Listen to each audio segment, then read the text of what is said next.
The following program contains the views and opinions of the host, not those of the producers, Pause Web Radio, the advisors, Adelphi University, the Board of Trustees, the faculty, or the administration.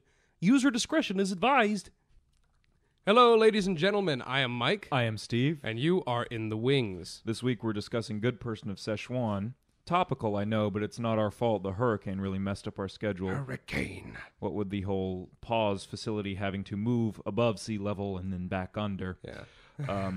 But better late than never is the motto of the perpetually late. And in fashion. Ooh, Fashion? In fashion. I can't even talk. In our inimitable style, we will be reviewing the show. Too late for anybody to go and see it. However, But you know, you get the point. You can imagine that you were there watching it. yeah, that's what we like to do. A little interactive journey with our listeners. Yeah. Use your imaginations, people. So, Good Person of Szechwan is a play by Bertolt Brecht. Bertolt Brecht. Or was it Bertrand Brecht? It's Bertolt. Bertolt, okay. Bertolt Brecht, and it's a parable.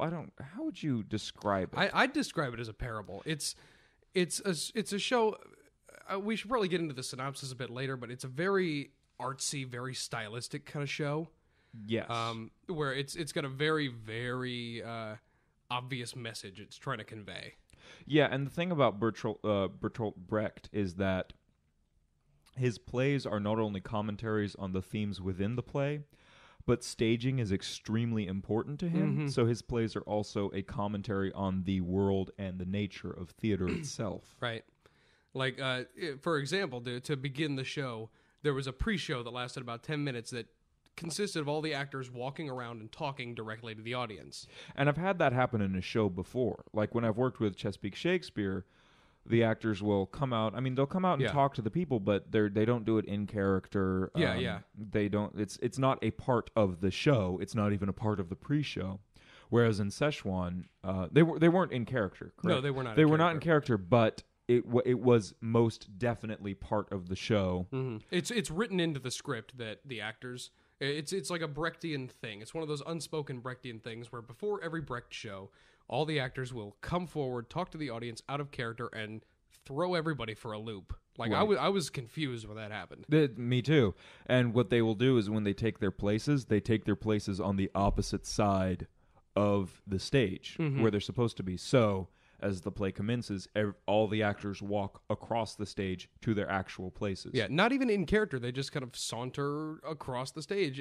The whole point of it is to remind the audience that you're not stepping into a fantasy world. You're watching a play. It was a really bizarre choice, but the more I think about it, the more I really like it. Because you think a lot of times of breaking the conventions of theater is things like breaking the fourth wall, or having the actors run out into the audience, which I know would be breaking the fourth wall, but I meant in terms of not just strictly dialogue referencing the fact that they're in a play. Mm-hmm. They don't reference the fact that they're in a play within the play. No. It's very much like if you've ever seen Rubber. I have not. I thought it was quite funny. It's one of those indie movies that spends it spends hundreds of thousands of dollars to make it look like it only cost $100. But regardless, I thought it was pretty funny. And they have a parody of a Greek chorus, which is a bunch of people in the desert watching the events unfold. And they talk about, and I'm talking about Rubber again because it does relate to Brechtian theater. And now that I'm thinking about it, I can see a lot of parallels between Brechtian theater and Rubber. Yeah. But before Rubber starts, there's a shot of a long dirt road with a bunch of chairs on it at different intervals. Right. And a police car comes in and methodically knocks each chair over. Then I guess you'd call him the stage manager of the show from our town, gets out of the cop car and says that all movies are a tribute to the question, or all movies rely on the question, why not? Why in Pulp Fiction did John Travolta and Samuel L. Jackson have to get the briefcase? Why in Casablanca does this? Why in Titanic does that? Blah, blah, blah, blah. Yeah. And then he says that the answer to all those questions is why not? So this movie is a love letter to why not? And then he takes a full glass of water and slowly pours it out on the ground, gets back in his car, drives away. Because why not? Because why not? And in that, it was an indie movie that was really able to laugh at the concept of indie movies. And that's what I found funny. And to me, this Brechtian thing breaks a lot of conventions of theater, not only to stretch theater to its limit, but to make a commentary on the idea of parables themselves. Yeah. It's in a way, this thing reminded me almost of like extreme Greek theater. Yes. Like it reminded me specifically of The Frogs by Aristophanes, who if probably very few people know, but because I'm so special, I happen to know about The Frogs. The Frogs is a show about Dionysus taking his slave into the underworld to go and pick up a writer. Like it's usually Euripides, to bring Euripides back from the dead to write a great play because the world is in need of a good play. And at the end, it stops everything and it gives a message saying, it's like, okay, we've done our part. Now it's time for the audience to go out and do what they need to do. Okay. So in a way, it reminded me a lot of that Szechwan did. And The Frogs was also made into a musical by Sondheim, correct? Yes, it was. Okay. The Brechtian, the biggest part of, the most defining characteristic of Brechtian theater seen in Szechwan is the end of the play. Oh, yeah. Where the actors just dismantle the set and take off their costumes. Yeah. It was a freak show, too. I mean, the people are running around, they're screaming, they're throwing things, stuff is falling off of the ceiling, like bits of set are literally like just collapsing to the ground. It's almost like the thing in Star Trek. What's it called? Which one? The Hollow Shed? Yeah. Oh, the holodeck. The holodeck. It's pretty much like the holodeck where you see the illusion collapse and you're back in the real world. Yeah. And I liked it because to me, what it said to me was Brecht telling me that all these plays mean nothing if they're not applied to your real life. Right. Yeah. Because at the very end of the show, the whole thing falls apart, and then you see the stage crew come out and start picking up the pieces while the actors are still on stage, and they get in a line, and there's this poetic end to it where they're talking about, we've done our part. It's time for you to take the lesson that we've given you and make this world not awful. Yeah. And they give a very creepy, silent bow, and then they walk off stage, and then you don't see him again. It's extraordinarily bizarre, but I mean, there are a lot of things that are bizarre that I happen to like very much. Yeah. It's odd. Would I like to see it again? Did it stick with me? Yeah, absolutely. It made an impression on me, and it got me thinking. Like I've been turning this over in my mind for quite a while when I've had time between writing all my papers. But it's certainly unconventional. Yeah, it is. But I really liked it. Yeah. There's a lot of interesting aspects to the show that you wouldn't expect to see in like a mainstream kind of a show. No, not at all. Like one thing that I really liked was the inclusion of puppets. Yes. Like it took me a while to figure it out. I'm watching the show going, why are these people puppets? Why aren't they people? Because like the people operating the puppets are in costume. Why aren't they just the people? Correct. And as I'm thinking about it afterwards, you keep thinking, you're mulling it over, and you realize that the only people in the show who are puppets are the very, very old or the very, very young. Yes. And I think that was a deliberate choice, making a comment on society, saying that the very old and the very young are the most easily manipulated. So they made it to where they were the manipulated characters, and it was kind of cool to see what the puppets were made out of. Very much. I realize we still haven't explained the plot line of the show. Oh, yeah, that's so right. I will get to that in a second, but very quickly, the set itself was made of found objects and garbage and trash. It looked very rickety. It looked like it was about to fall apart at any moment. Mm-hmm. And so the puppets were made out of old newspapers, bits of twine, trash. Mm-hmm. There's a tree on set that's made out of fishnet and mesh, plastic bottles. Very, very, very, very great set, though. Yeah. Because we built it. We helped to build it. But I'm a big fan of that. I like to call it junk punk. Junk punk? Kind of like steampunk or cyberpunk. Without as many gears. But it's junk punk. It's nothing but garbage. Like Junkyard Wars, the greatest show in television history. I was a big fan of that. Yeah. They put two teams of engineers in a junkyard and said, okay, You guys have like 20 minutes to build a hockey-playing robot out of garbage. I wish I could have seen that show. I remember watching like Robot Wars. It was like Robot Wars, but in a dumpster. It ruled. Anyway, we've gone dumpster. We've gone completely off topic. We're going to take a quick break, but when we come back, we're going to enumerate the plot details of the show. Talk a little bit more about the puppets because we just brushed on that. And there's a great character who acts as a puppet. So that teaser. Oh yeah. Grandpa. So with that little teaser, we're going to leave you real quick. We'll be right back. This is Mike and Steve on Pause Web Radio.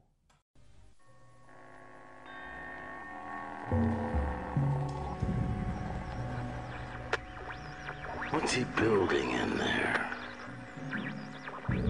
What the hell is he building in there? He has subscriptions to those magazines. He never waves when he goes by. He's hiding something from the rest of us. He's all to himself. I think I know why. He took down the tire swing from the pepper tree. He has no children of his own, you see. He has no dog. He has no friends. And his lawn is dying. What about all those packages he sends? What's he building in there? With that hook light on the stairs. What's he building in there? I'll tell you one thing, he's not building a playhouse for the children. What's he building in there?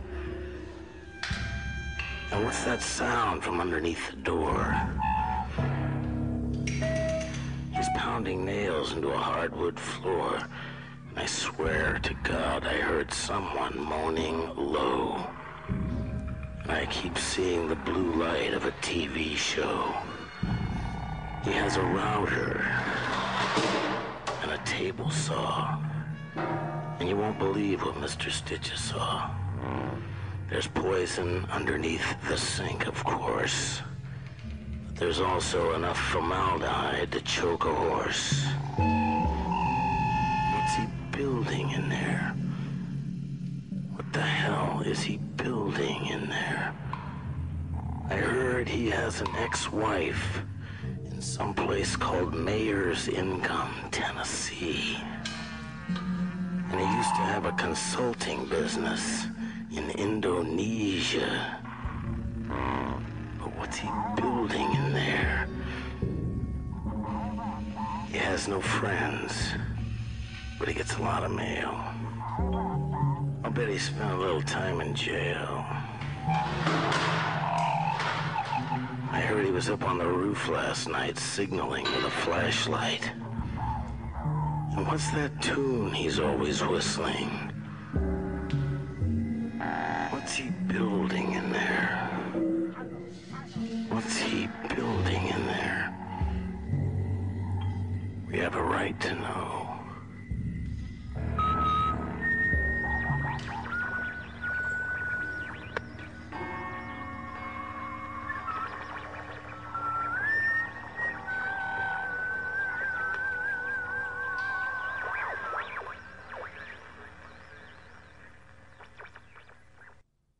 Hello and welcome back to In the Wings with Mike and Steve on Pause Web Radio. I like your Tom Waits impression.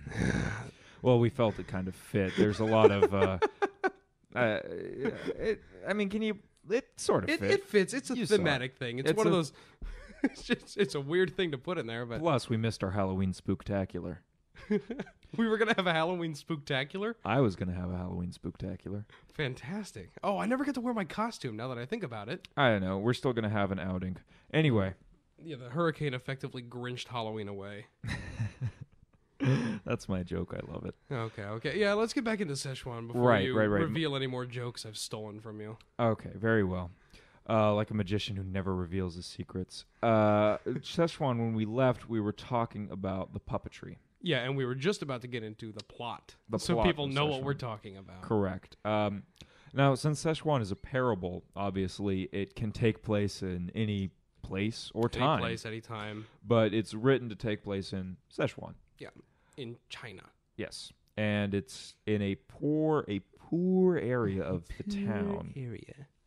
And the gods come to Szechwan, or this area of Szechwan, I suppose, to see if there are any good people left in the world, because they felt that people had forgotten the gods and were only looking out for themselves. Mm-hmm. And the show opens with the water seller, who is my favorite character in the show. Yes, I absolutely loved the water seller's character. Mm-hmm.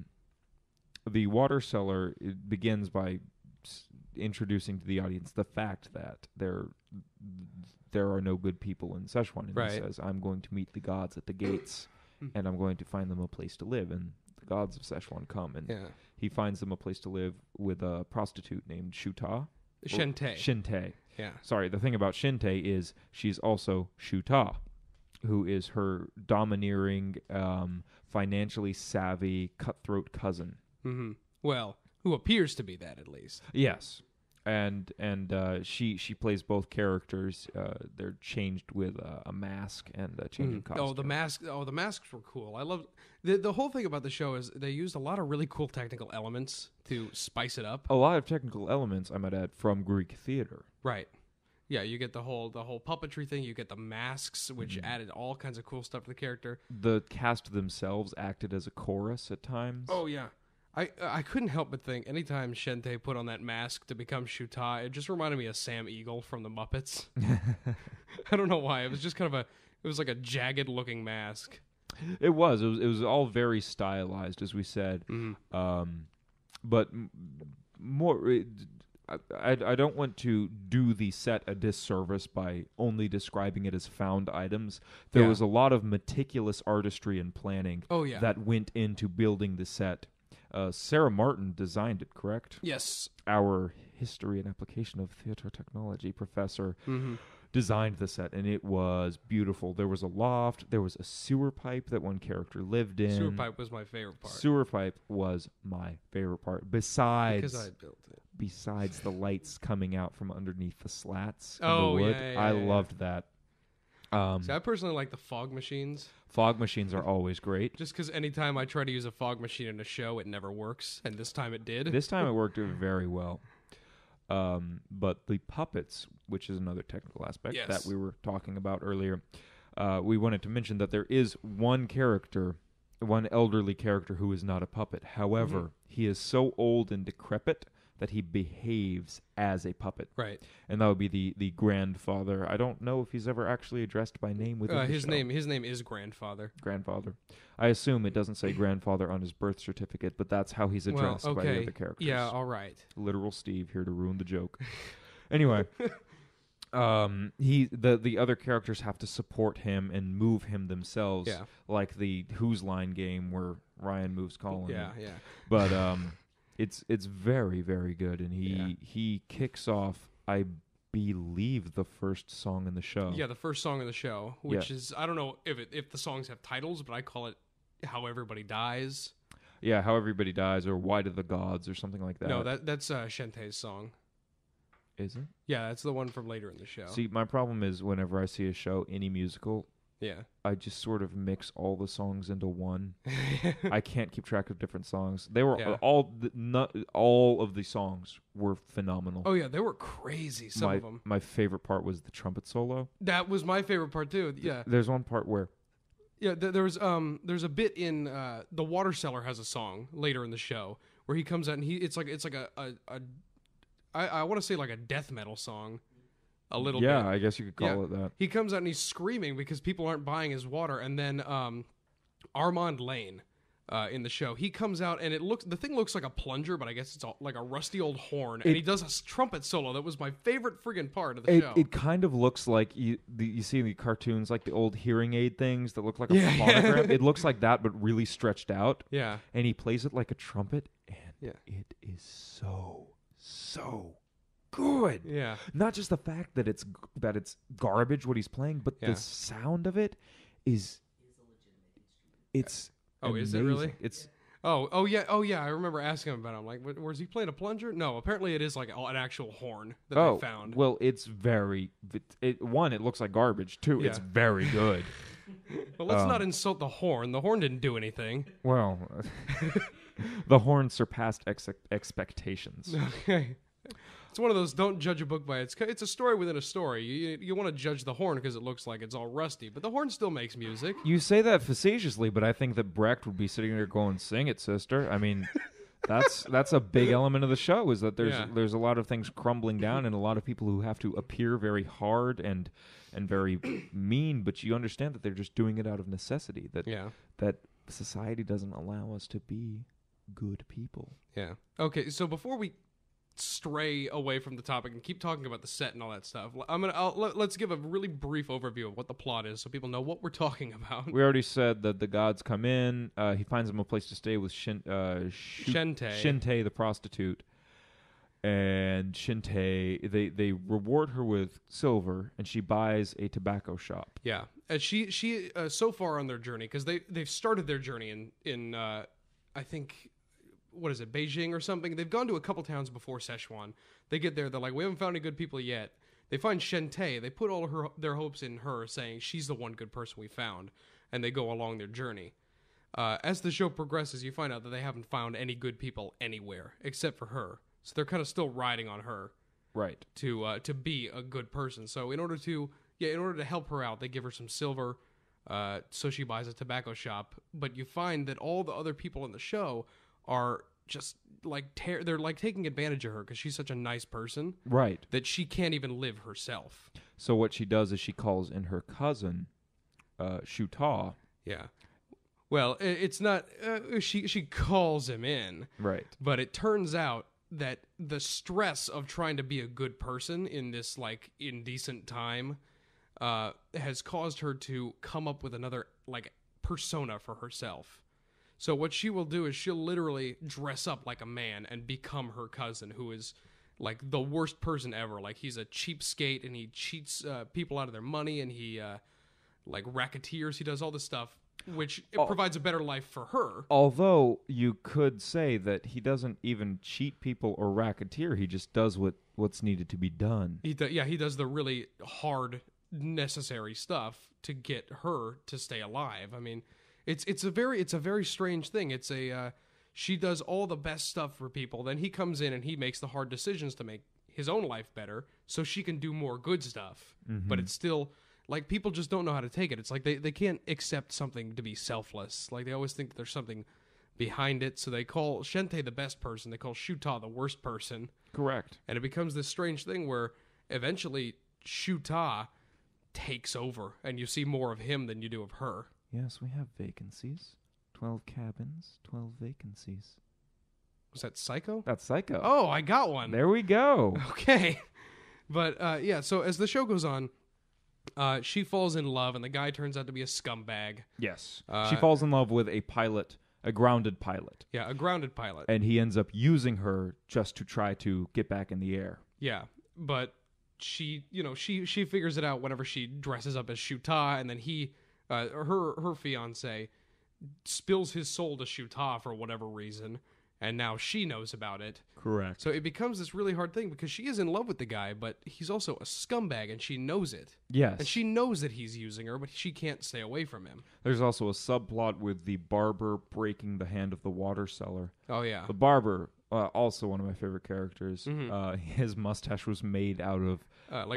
razor, clippers. But the really? Because I thought it was like trash bags that were cut apart. I thought... Well, I mean, I couldn't see the mask close up enough, but to me it looked like the clippers you'll put on the end of the buzzer. These aren't real words. They're the little comb things. The comb things that they'll put on the shavers whenever they shave your head. Right. To me, from where I was sitting, I'm sure there's a word for those things. But... I know, but who knows? That's like the people who write Wikipedia articles about that stuff are pretty much the only people who would know what they're called. Yeah. But from where I was sitting, it looked to me like bits of black garbage bag that had been cut into rectangles and glued together or taped together or something. But either way, it was very, very interesting. Mm-hmm. It's like all the characters that wear those kinds of masks are kind of cool because they do embody like these very, very specific kinds of people. Like they always fit into these very specific archetypes. Yes. In a way, like the barber was a very aggressively angry guy. Yes. But he did have like this. He does end up falling in love with Shantae. So he's filthy rich, like out of his mind wealthy. So what he does is he'll give her money. He'll give her places to put homeless people so she can continue to do good. Meanwhile, he's dealing with Shuta. It's a very dense show, so it's really hard to explain everything. It's very long and very dense. It's like The Godfather of stage plays. It's probably about, 4 hours uncut? I'd say 3.5. I don't know. Maybe I'm just an impatient guy. I felt like 4 hours. But I was there for a long... I mean, that's not a knock on it. I mean, Godfather's one of my favorite movies, and Good Person, one of my favorite stage productions. Yeah, you just got to be in the right mindset. Oh, yeah, and pee before the first act. Yeah. Most definitely. Yeah. My buddy made that mistake with Les Miserables. Oh. Yeah. Did he? No. Yeah, he made it, but he'll never be the same again. Sorry. Good Person. Good Person is what we're talking about. Oh, boy. It's been a long week, hasn't it? So anyway, later in the show, like I said, you start seeing more of Shuta than you do of Shantae because it gets harder and harder to be a good person. It's it's kind of reminded me of Psycho a lot because as it goes on, she just can't be Shantae anymore. Yeah. She can't survive as Shantae. Yeah, you almost forget the fact that she's actually a woman. And it's like, by the way, I should compliment the actress. Very, very good job. Oh yeah, Kelly Tejan did fantastic. Very great masculine energy. I've seen women play men not well. She didn't feel like she was playing a man. It felt like I was simply watching Shuta. Yeah, it's like there's Shantae, there's Shuta. It doesn't matter if they're the same person; they're two different people. It wasn't an affected voice. It wasn't a difference in where you carry yourself. It was just a complete transformation. It was very, very. Oh, it was great, incredible. Anyway, let's round this out. The show ends pretty much. It gets to a very heightened point where people haven't seen Shantae in months. Like Shuta has been there, and she's pregnant. So Shuta is getting fatter and fatter, and nobody knows why. It's like nobody really puts two and two together. It's not the trauma. So they get to the end, and it turns like people think that Shuta has murdered Shantae. Correct. And dumped her in a river somewhere. Mm-hmm. So the gods hear about this, and they come back to Szechwan to try and figure out what is going on. So they they don't pose, but they take over as the judges for the trial of Shuta. Yes. And they take Shuta in, and they start throwing slander at him, and people giving testimony for and against or whatever. Shuta says, okay, I'm sick of this. Everybody leaves, and I'll confess privately to the judges. So everybody's okay. So they leave. And the judges, being the three gods, Shuta takes off the mask and takes off the jacket and everything, and they see it's Shantae. But the gods are so... They just can't believe the fact that their good person has turned so wicked. Yes. So... And by the way, very, very good scene with the gods. I loved the gods in that. I mean, I loved the gods were great in the whole show, but right there, because up till now the gods have been very reserved, the puppeteers, so to speak, of the whole thing. But very, very great visceral scene with the gods. Right. And as that happens, the gods, in denial, decide, okay, we succeeded. Yep, Shantae's a good person. Shuta might not be, but Shantae succeeded. There's a good person in the world, so we don't have to change anything. Go on. Keep being good. And in denial, they jump up on their pink cloud and they start to try and fly away, and all the people are just staring at them while they're attempting to fly away. They're singing this song, happy, like, we're leaving song. Goodbye. Yeah. And they're standing there and like they're just not going anywhere. And as they're failing to move, people start getting flustered. They start running around and freaking out, and Shantae's trying to go and grab them because the gods need to help. Right. But they're refusing to. So at that point, everything, like the music just starts getting dark and scary, and people start throwing things all over the place, and the set collapses in on itself, and everything. People like collapse to the ground. People start screaming, and then it just stops. You see all the stagehands in the back, and then they do that poem at the end of the show. Yeah. talking about it's like, if we don't do anything, this is what's going to happen to the world. Yeah, the ending was very Artaud or Sarah Kane. It was very, very good. Yeah. I'd like to talk more about it, but we're bumping up on break time, so we're going to take another break, come back, and we're going to really hash out the ending of that because it was just such a great scene. I can't do it the disservice of just glossing over it. So This has been Mike and Steve on Pause Web Radio.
such a lovely, lovely voice.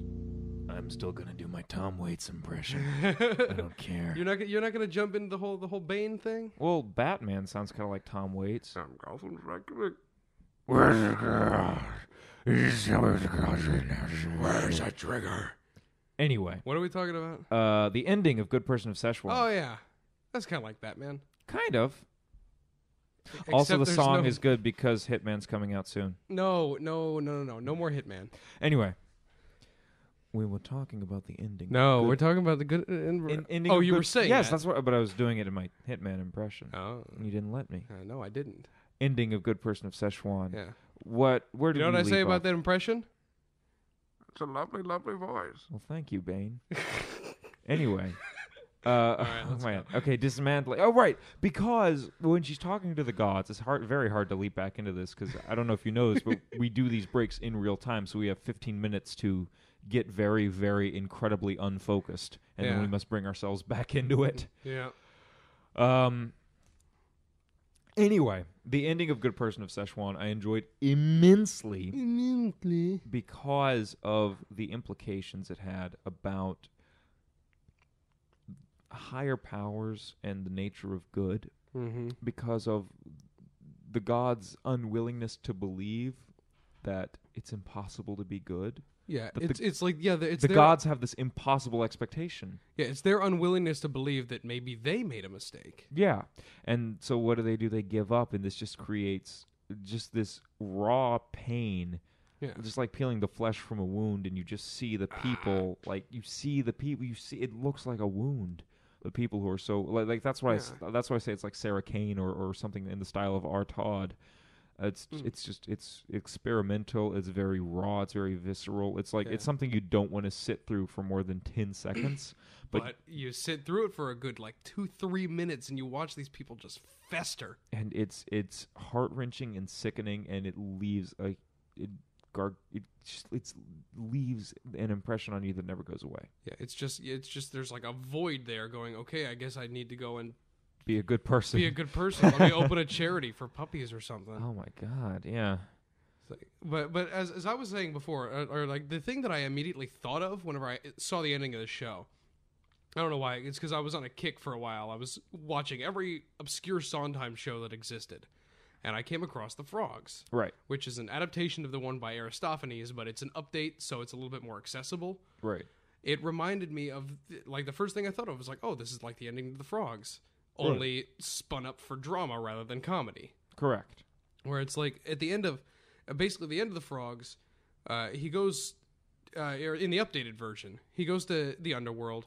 He wants to bring back Bernard Shaw. Instead, he brings back Shakespeare because Shakespeare, he realizes, will have a bigger impact. So he decides he's going to bring him back because it's not about what he wants, it's about what the world needs. Right. So he brings him back to Earth. And then Shakespeare does this thing talking about, okay, I'll write a new play, but I can't guarantee it'll work. Mm-hmm. And then Dionysus says something about, okay, I mean, I guess it's not up to us. I guess it's up to all the people sitting out there. And he makes a grand gesture to the audience. Mm-hmm. And, he sees the audience start nodding, and then the song starts. He goes, the first lyric is, please don't nod, agreeing with me just because I'm a god. And he goes through the whole song at the end. It's a funny song, of course. Right. Because it's a comedy. It's Nathan Lane, too. Mm-hmm. The whole point of the thing is it works the same as the poem does at the end of Szechwan, telling you to go out and be a good person on your own. And don't just sit and wait for something to come by and fix it. It's like at that point you're waiting for Godot. Right. I mean, there's and the same could be said about that show. That show is a parable in itself. I mean, it's so stripped to the bone that I suppose it could be applied to anything. Yeah. Yeah. Waiting for Godot is definitely one of my favorite shows. Mm-hmm. And I think that Beckett and Brecht. I was trying to think of his first name. I keep thinking of Bertrand. It's Bertolt. Yeah, I know. I keep thinking of Bertrand, like Plastic Bertrand. Yeah.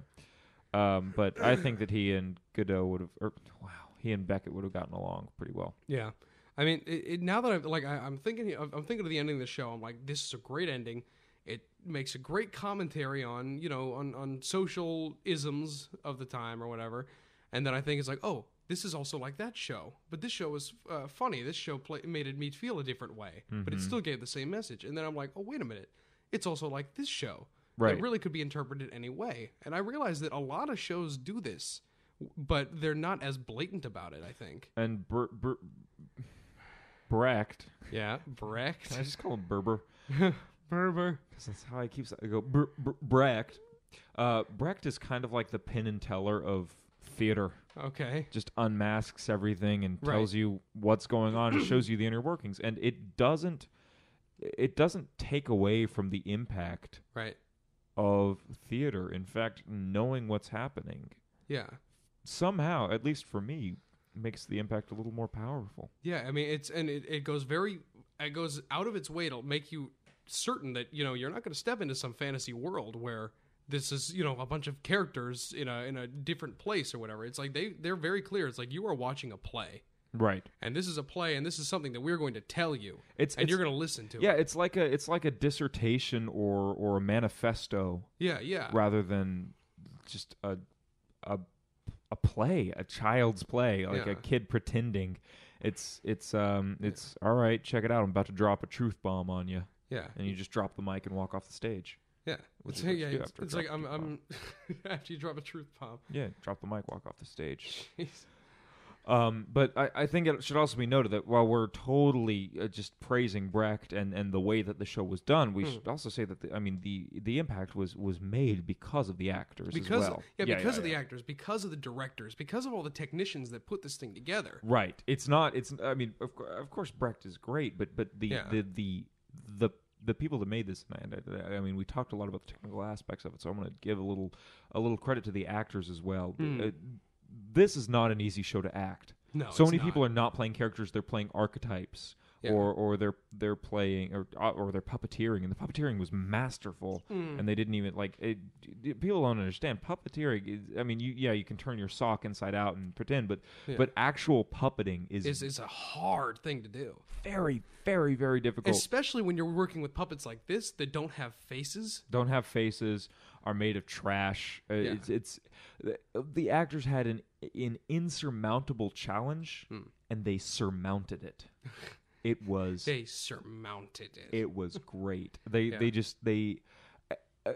Every single one of them brought a great energy and a great focus, and they communicated so well. Like the energy was just palpable between the actors. Yeah.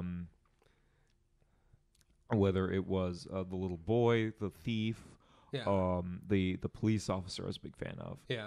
The barber, obviously, just a very angry energy. The pilot, the hooker, just all of them were phenomenal. Yeah. The gods, I liked them. And there was one thing that's a very risky thing to do, especially in a show like that, is have them play such distinct archetypes. Yeah. Because it's a very thin line between playing your objective and play acting. Yes. Which you could tell you're walking the line, but they stayed on the proper side. Yeah, it never devolved into thoughtless gestures. It was everybody was believable, and that is something like that's something you don't attempt that in something like a high school production, right? Not even in a college production. Maggie was totally ambitious doing this in college, and she did it well. She done did it. She done did it good. Do we get extra credit now? I hope so. I've got some Stanislavski to write tonight. Oh boy. But anyway, that's the gist of the show. I mean, it's I love the show. I gotta say my favorite part. We were talking about all of our favorite characters, our favorite parts. Like my favorite character, probably the water seller, because he's just such a quirky, fun, interesting character. But he's got a very dark side to him. Obviously, all these characters. Yeah, they're all like rotting fruits. They've all got those little spots on them, those spots of ugliness, and they all try to turn the good side out like on a street side fruit stand. Yeah. I don't know. That's just what I thought. Yeah. Don't judge my metaphors, Michael. Oh, okay. I'm gonna say he's my favorite character, I think. Yeah. But not to detract from anybody else, of course. No, it's the character. It's the way it was written. Yeah.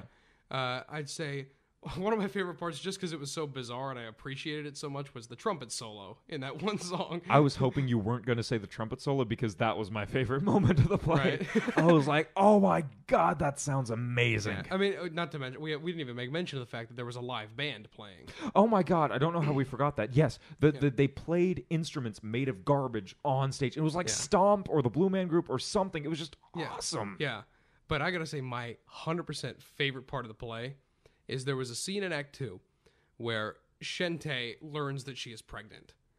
And she's got like a whole cart full of, crap that's all of her possessions because she's moved out of her shop. Right.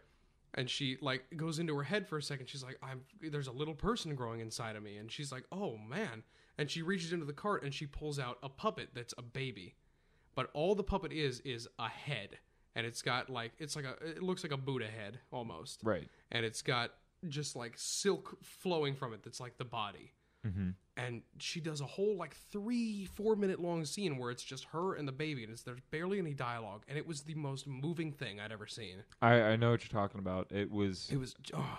It's those kinds of feats of silence and of just of being in that moment. Yeah. That's some of the most powerful stuff in theater, in any sort of performance art. Like, I mean, everybody talks about like the besides the symmetry of his shots and the long shots, the mastery of Kubrick was the non-speaking parts in his movies, the shots, and I'm a big fan of minimal dialogue in movies, and because they say every line of dialogue should advance the plot. So I love it when there's minimal dialogue. Right. So like Eraserhead's one of my favorite movies, and so this point in Good Person of Szechwan, that baby scene, not the baby scene from Eraserhead because that was disturbing, but the baby scene in Szechwan, that, oh my God, it's impossible. If you didn't see it, you missed out. I'm sorry. It's brilliant. But there is another show coming up. Yeah, we've picked this show apart enough. Yeah, and people are wondering, hey, what's next? What's the next big show? This sounds really great. Where can I see one of these incredible Adelphi productions? Well, it just so happens that White Devil is our upcoming freshman workshop. All the freshmen in the freshman acting program getting together and doing a very tough. I'd say it's a very, very hard piece. Yes. But it's a classical play by John Webster, who was actually friends with William Shakespeare in real life. And you can tell because he totally ripped off a bunch of his elements. Yeah. But we love him for it. It was like Dennis Leary and Bill Hicks. Yeah. That was a great reference, and I don't think anybody got it. I don't think I got it. I just kind of laughed and nodded. He stole some of Hicks's jokes. Okay. Anyway, we're going to talk about that whenever we get back because we're coming up on another break. This has been this still is In the Wings with Mike and Steve. And it will continue to be.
This is like In the Wings with Mike and Steve or something. Good job. Thank you. Figured we were doing the impressions. I wanted to try one. I was getting lonely. Okay. Anyway. White Devil. White Devil, White Devil. White Devil? All right. White Devil is the freshman workshop that we are a part of, that we've been working hard on. 4-hour rehearsals 6 nights a week. Mm-hmm. We have Sundays off, and that is it. That's it. Every other night we are working and working and working, and this is going to be an awesome show. Mm-hmm. Don't think, oh, freshman workshop, okay, amateur hour. No way. Yeah, no. This is going to be great. Our set. I think we should. I don't even know what to start with. Everything about it's awesome. First of all, we shouldn't spoil it a lot. We shouldn't spoil a lot, but first of all, in case the 3 people that are listening are going to come see the show. Oh man, that would be great. John Webster wrote this. This is basically a Quentin Tarantino film. Yeah, it really is. Everybody is dying. Everybody's plotting against each other. Everybody's in bed with everybody. There's so much innuendo. There's so much murder. There's so much blood. Oh my God. It is going to be great. There's one scene where I get to disguise as a priest and strangle someone with rosary beads. Oh, well, don't give it away. I'm not saying who I'm killing like that, but come on. That's pretty sweet. Doesn't that make you go, oh man, I better go see that. That's pretty awesome. Yeah. I mean, essentially, we can talk about, I think, our own characters. Definitely. Not really give away too much about the rest of the show. Right. All right, you go ahead and go first. I'll go first? Okay. I am Count Lodowick. I am the... Count Lodovico. Lodovico. I am banished from Italy in the beginning of the play, so I don't come back until halfway through the play. Yeah. But when I do, all hell breaks loose. I'm banished from Italy just because I'm a debaucherous, drunken idiot. Mm-hmm. And in true debaucherous, drunken idiot style, I come back with a vengeance and murder some people. But it's just, my character is basically Alex DeLarge. I was just about to say that. Yeah. There's a good chance that Alex DeLarge was inspired by that character. I mean, the treatment in Clockwork Orange is called the modified Lodovico treatment. Yeah. And I am Count Lodovico. So, I mean, there's a little connection there. Mind control, brother. That was Jesse Ventura. Okay. It was pretty That good. was Jesse Ventura? Yeah. Oh, good job. Thank you. Anyhow, let's hear about Let's hear about yours. Oh, okay. Well, I play Cardinal Lorenzo de Montecelso, who later in the show, it's like my last scene in the show is where I become the Pope Paul IV. Yeah, yours is the opposite of mine. Yeah. I get banished in the beginning, don't show up till halfway. You're in the first half, and then I just kind of disappear. A little bit. Yeah, but I'm essentially, I mean, I'm the Pope. You're the Pope. So, I mean, I'm in charge of everything. Mm-hmm. And there's some people that I don't like that I conspire with other people to get rid of. And then that kind of starts some pretty fun chain reactions. Yeah, this whole show is just like...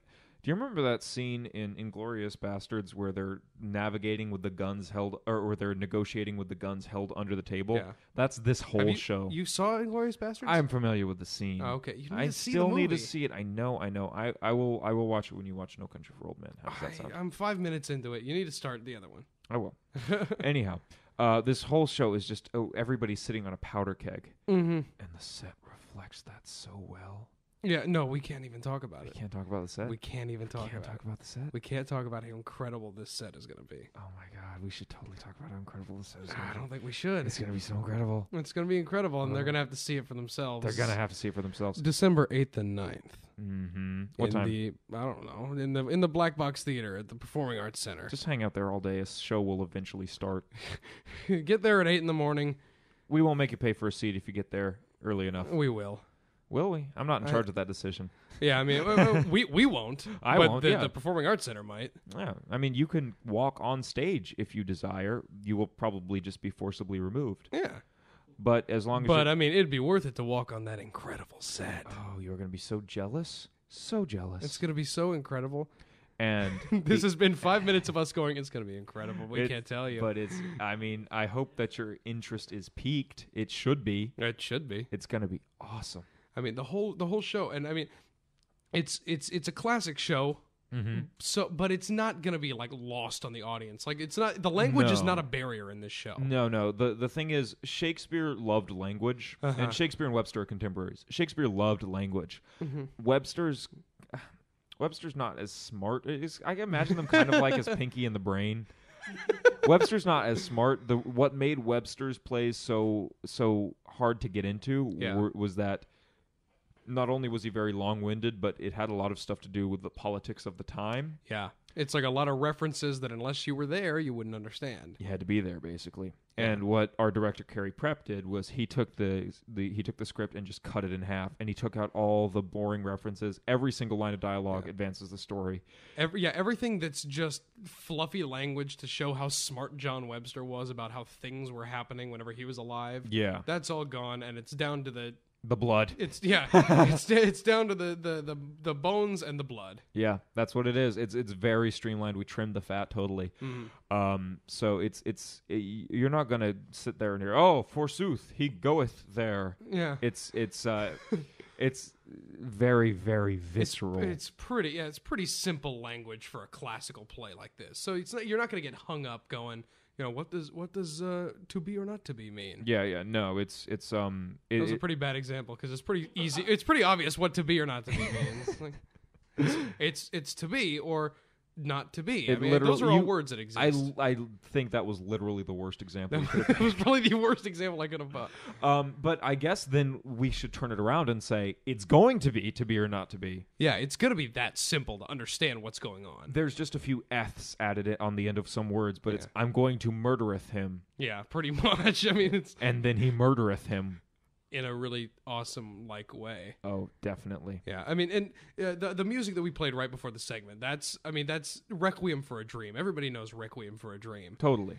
That's not in the show per se, but look forward to music in that kind of style. Without spoiling too much, we have heavy metal songs covered by Gregorian chant. Yeah. It is awesome. Yeah, that's the kind of stuff that you're going to be coming to see when you come to see the show. So come to see the show. Come to see the show. Yeah, we can't say anything about it. That's the worst part. Don't want to give anything away, but it's going to be great. It's going to be pretty incredible. It's going to be the talk of the town for a while, hopefully. Who else? We should just go. Freshman class. That's Oliver as Bracciano. Yeah.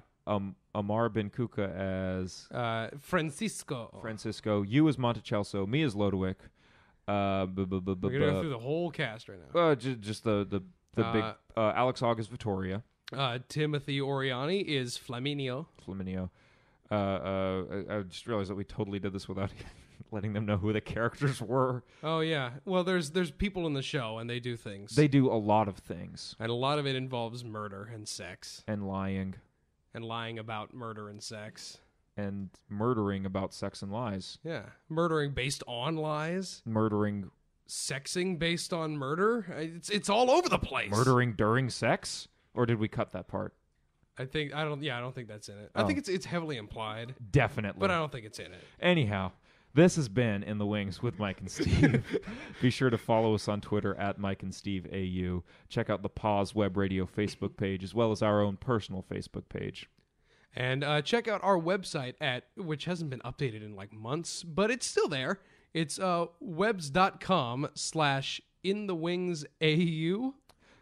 I think that's right. %&.org. Those Chinese cyber squatters got us again. Be sure to like our Facebook page. We need 30 likes so that we can view the statistics. And I know. We have 2 more likes, and we've had that for a month, and we can't even see who likes our page yet. So follow us and like us, and we're done. All right. Goodbye. This has been In the Wings with Mike and Steve. Hopefully we'll see you again. Hopefully we'll see you at the show.